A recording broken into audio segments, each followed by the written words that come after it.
Hi everyone, আসসালামু আলাইকুম। সবাই কেমন আছেন? আজকে চলে আসলাম আমার স্বপ্নের ছোঁয়া বিউটি পার্লার থেকে কান ফোড়ানোর ভিডিও নিয়ে। ছোট অথবা বড় কেউই কান নাক ফোড়ানোর সময় একটুও ব্যথা পাবে না আমার হাতে, কারণ আমি অ্যানেস্থেসিয়া স্প্রে ব্যবহার করে নিই, যাতে করে কান নাক ফোড়ানোর সময় আমার ক্লায়েন্ট কোনো রকম কোনো ব্যথা যেন না পায়। দেখতেই পাচ্ছেন ছোট্ট মামুনিটার মুখে কত সুন্দর একটি হাসি, কারণ ও এক কান ফোড়ানোর সময় একটুও ব্যথা পায়নি। এখন আরো একটি কান ফুরিয়ে দেব তাকে।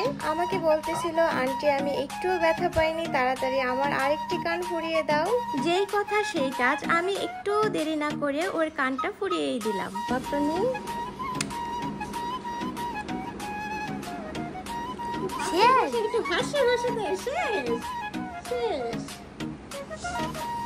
ওর কথা শুনে আপনারা বুঝতেই পেরে গেছেন যে ও একটু ব্যথা পায়নি, ওর কান ফোড়ানো ও টেরই পায়নি। ও বলতেছিল কান ফোড়ানো শেষ আন্টি। এইরকম হাসি দেখলে কার না ভালো লাগে বলেন? যাই হোক, আপনার ছোট্ট সোনামণিকে নিয়ে আজই চলে আসবেন আমার স্বপ্নের ছোঁয়া বিউটি পার্লারে এইরকম কান ও নাক ফোড়ানোর জন্য।